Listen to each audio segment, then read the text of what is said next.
Hello friends, welcome to my channel. ये book है enlightenment to go, writer है David Michie. आज मैं टॉपिक पे बात कर रही हूँ माइंडफुलनेस पर।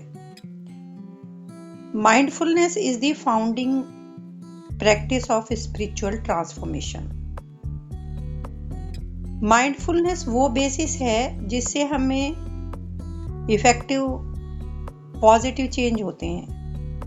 चाहे बाहर से परिस्थितियां कैसी भी हो, हमें एक पॉजिटिव चेंज आ जाता है माइंडफुलनेस को यूज करने से। लेकिन माइंडफुलनेस है क्या? तो आंसर है कि mindfulness moment to moment basis पे हमारी नॉन जजमेंटल अवेयरनेस है। हमारे एक्शंस, स्पीच और माइंड की जो भी हम करते हैं, बोलते हैं या हमारा माइंड सोचता है, उनकी non judgemental awareness moment to moment basis पे माइंडफुलनेस कहलाती है। यदि हम माइंडफुल हैं, इसका मतलब ये है कि हम हियर एंड नाउ में कंप्लीटली अवेयर हैं, अवेक हैं। यदि हम अवेयर नहीं होंगे हम जो भी कर रहे हैं, तो हम ठीक से परफॉर्म नहीं कर पाएंगे। इसको हम ऐसे समझते हैं एक एग्जांपल से।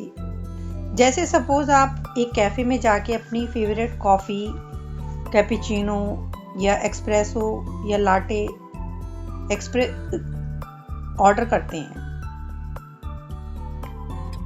आप घर पर भी तो नॉर्मल कॉफ़ी पी सकते थे, लेकिन क्या आपने एक्चुअल में वो कॉफ़ी एंजॉय की? ऐसा तो नहीं है कि आप फोन पर बातें करते रहे या टेक्स्ट करते रहे या अपना पोर्टफोलियो शेयर करते रहे।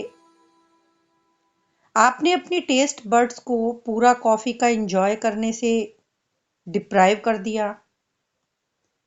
आपने पूरा अपना एक्सपीरियंस डिस्ट्रॉय कर दिया। So practise the yoga of drinking it mindfully.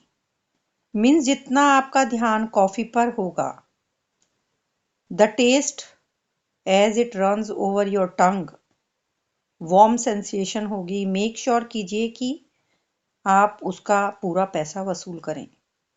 You get full value for your money. Premium coffee पीना, यही हमारी लाइफ का मेटाफर है। शांति देवा का मानना है कि इवन जो चीजें हम खुद चुनते हैं, जो हमें अच्छा एक्सपीरियंस दे सकती हैं, जैसे कि हमने अच्छा कॉफी पीना खुद चूज किया कैफे में बैठकर, और हमने उसके लिए पैसे भी दिए, बट हमने अपने एक्सपीरियंस को पूरी तरह से वेस्ट कर दिया, वो भी अपने डिस्ट्रैक्शंस की वजह से। यही चीज हमारी लाइफ पे भी अप्लाई होती है। हम अपना सारा समय खुद को सही ठहराने में वेस्ट कर देते हैं। माइंडफुलनेस की प्रैक्टिस से ये गैप भरने में हमें मदद मिलती है, यदि हम अपनी अटेंशन को शिफ्ट करना सीख जाएं अपनी सेल्फ ऑब्सेसिव पैटर्न से लाइफ के पॉजिटिव एस्पेक्ट्स पर। माइंडफुलनेस इतनी पावरफुल टेक्निक है कि इससे हम अपने थॉट्स और फीलिंग्स को मैनेज कर सकते हैं। जो थॉट्स या फीलिंग्स हम में आते हैं, उनका रिजल्ट माइंडफुलनेस से बेहतर होने लगता है। जिन थॉट्स से पहले आपको एंजाइटी और फियर होता था, माइंडफुलनेस हमें उस नेगेटिविटी को तोड़ने में हमारी हेल्प करती है। पहले आप सोचते थे कि मैं कभी सफल नहीं होऊंगा, कोई मुझे प्यार नहीं करता। सभी लोग अपनी अपनी इनर वॉर में इंगेज रहते हैं। अपने थॉट्स के एनिमीज उनको डराते रहते हैं। वो हमेशा अपने वेलबींग और पोटेंशियल के बारे में डरे रहते हैं, अनहैप्पी रहते हैं। जैसे यदि वॉर में यदि आपके हाथ से तलवार गिर जाती है तो आपकी मौत निश्चित है। इसी तरह से यदि आप हर पल अवेयर नहीं रहते अपनी डेली लाइफ में माइंडफुलनेस का यूज़ नहीं करते तो आपकी लाइफ खतरे में है। तो माइंडफुलनेस का प्रयोग का यूज़ डेलिब्रेटली करना होगा।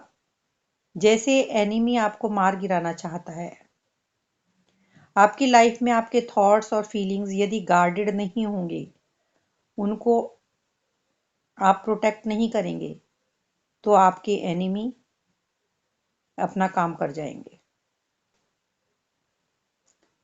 और वही थॉट और फीलिंग आपके एनिमी बन जाएंगे।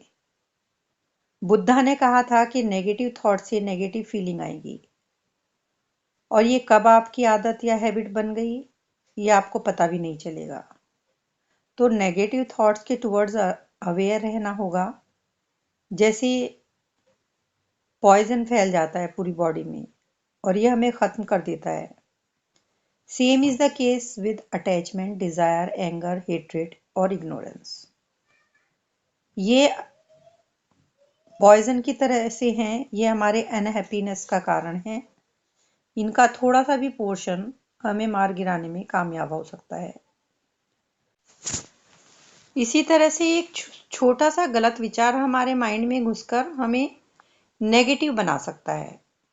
माइंडफुलनेस हाईली इफेक्टिव वेपन है हमें उन विचारों से लड़ने में जो हमें नुकसान पहुंचाते हैं। इवन माइंडफुलनेस हमें उन विचारों को भी इरेडिकेट करने में हेल्प करता है जो हमारे माइंड में बहुत सालों से गहराई में जाकर बैठ गए हैं।